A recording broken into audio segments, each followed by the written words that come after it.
Alan Knipe and Shane Holdaway here from Long Beach State. Coach, if you want to start with an opening statement, and then we'll go to questions.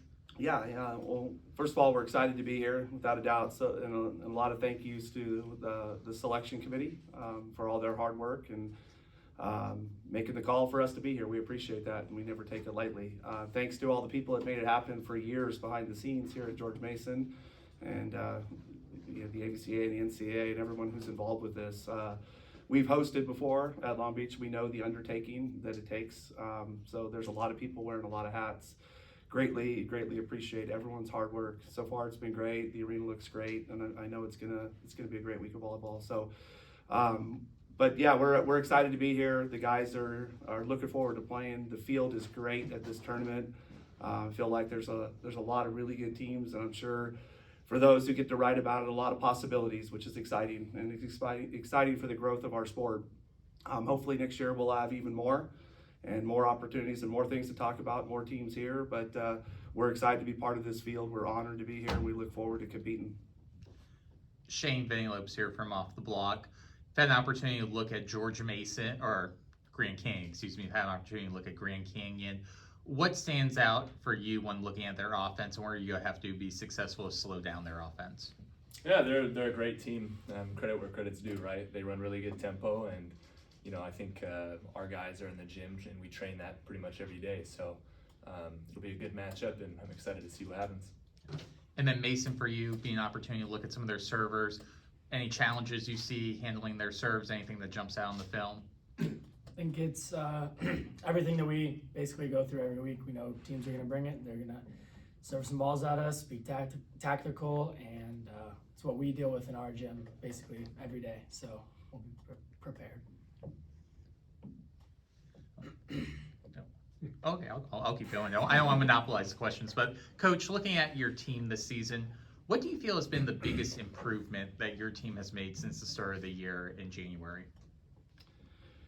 Yeah, I think, well, we're a year older, right? You look at this group, and with all the craziness that happened around the world, and we got back in February of the year before and didn't really have much of a training group and training block. And then last year was just a very interesting year for us as far as health-wise. We had a lot of issues to deal with in the fall. We had a lot of issues throughout the season with our middles. And then, this year it just felt a little bit more quote-unquote normal. We had a training block in the fall. We had some more depth back in the gym. We weren't so light in the gym. We had some guys that could help us on both sides of the net. We had a really healthy core of middles, and I thought that offensively we've been significantly better. I think that we've been a lot more well distributed offensively. I think that having the guys in the gym every day in the middle that have been healthy allowed us to establish more of a middle of the court presence, which is important to us. And then, I think that with our guys, I think the nice part about the season as it went on, there's been different nights that it's been, our left sides have been really good, or Clark's been really good on the right, or Shane and Simon have been really good, and nights of Nathan Harlan coming in and playing great, or Grant Maroki. So I think the best part of us is that system-wise, we're significantly better than we've been, and depth-wise, we are at a much healthier spot than we've been, and I think it showed throughout the course of the year. And then Shane, Mason, for both of you, end of last season, you probably had opportunities, go pro. What was it, though, that made you want to come back to Long Beach State and pursue a championship? The culture. Yeah, I'd just say same answer that I would say of why I came here. Alan Knipe, his coaching staff, and the guys, the culture, and what we're all working towards. Well, Shane, I want to ask you about the culture because you've seen it the most, being one of the veterans on the team. What has changed with the culture from when you were first there, a very successful program when you arrived, to now? Yeah, it's a tough question. Every year there's been a different group of guys that have really carried that culture, but I would say it's stayed pretty similar throughout the years, and everybody in the gym, they work hard, and that's the one thing that really, I think, separates Long Beach State is not one guy's taking a day off. Everybody's putting 100% in every practice. Bounce off that question, obviously you had to replace Alex Nikoloff last year, and Sotiris did a great job. Can you talk about the process of him being acclimated to a new group, and what really stands out from what you see in his game that really has helped Long Beach State come back to the NCAA tournament? Yeah, like Coach Knipe always says, NCAA volleyball is very interesting because you get in a new group every single season and you're trying to figure out how to work with that current team. And I think this year he's really been able to find a groove with his role, and it really feels like we haven't skipped a beat.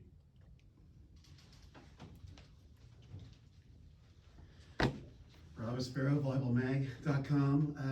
I actually want to do an even deeper follow-up on the culture, because as someone that follows what your program is doing, there definitely is a different element to what you're doing as a program. And I'd like, Al, for you to speak to it as a coach, but as the athletes to respond and how they're receiving it. Yeah, I think culture is a really interesting thing to talk about, because it's very difficult to get started at it and build it. I think everyone can feel it, and I think everyone can see it and recognize it, but where do you start, right? I think that's the tough thing. So I think that we spent a lot of time intentionally in the fall of starting it, making sure that we talk about the way we want to play the game, the way we handle ourselves, the way we go about our communication as a program, the way we go about handling our business. And we spend a lot of time every Monday actually in the fall. And culture is a massive part. It's going to drive the behavior of your program, and the behavior going to drive the results. So getting everybody on the same page, which means not everybody's perfect with that. Not everyone always agrees with every little part, but understanding the greater good and getting the outside hitter group to understand what their job responsibilities are, and the middles and the liberos and the setters, the opposites, and have them have ownership of those areas back to the team as far as what they're actually going to commit to, what they're going to do for the team, how we're going to put that all together. So as we work through our communication, as we build trust and accountability through the retreat, by the end, we want to get to the point that we take all those individual pieces and put it into the handbook of that year. And that's what we talk about being our LB Grit 23, not 22 and not 24, just 23, what we're focusing on. And then, of course, we had some hurdles with it this year. We had some changing pieces and did some new guys inserted late. But I am very proud of it. It's something that the guys have a very active piece in building what we're going to be and who we're going to be in that year. And, each team, there's going to be ebbs and flows from year to year, but the consistency has to be the ability to communicate honestly and openly with each other, and the ability to have trust. And trust is a very fickle thing. At every opportunity in a practice, or how you handle your school or off the court, you're either building or destroying trust with your teammates in your program. So we want to try and handle it very similar to a bank account. And we want to make sure we're making as many deposits and very limited withdrawals into that trust account. And that's really what we focus on. Then we try to water the green spots with it and try to make sure that we have check-ins a lot with the guys, and that we're talking about that as much as we are about X's and O's. Looking at the match, Shane, Mason, love to get your thoughts on this. Grand Canyon team that has lots of respect for you all, but they are a team that's known to chirp a little across the net. What's your experiences kind of dealing with a little trash talk going back and forth across the net? Is that something that affects you all, or is that something that you all embrace? I don't really hear much of it, if there is any.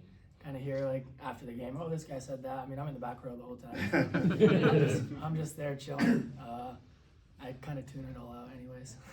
Yeah, I mean, that's just the sport, right? I feel like for us, though, we're so focused on our side and getting the next point, we're not really paying attention to that.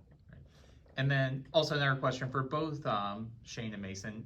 Talking about your career and journey even before you got to Long Beach State, we know volleyball, you can watch online, it's becoming more accessible, but it's still difficult. So when you were growing up, who were some of the volleyball players that you would see and say, man, I want to emulate this player, I want to try to be like this person?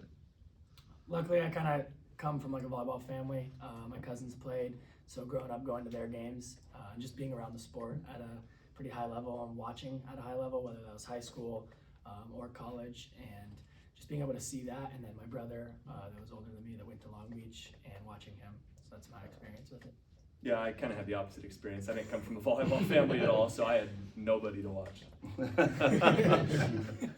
Mason, one of the bigger differences between the teams is that you're the one libero and they go with the two libero system. Do you find it more of a challenge that you put your hat on that you are the one libero, or do you think playing a two libero system would be more of a challenge?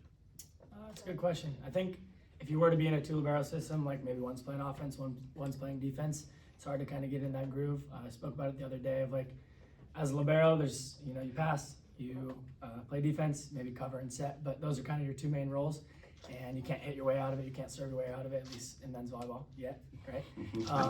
So I think that might be tough. You don't have as many ways out of it if you're struggling in one area, but I think it's just part of the role and part of the position overall is just being able to move on to the next play and be mentally tough. All right, thank you guys. Good luck. Awesome. Thank Thank you, you. everyone.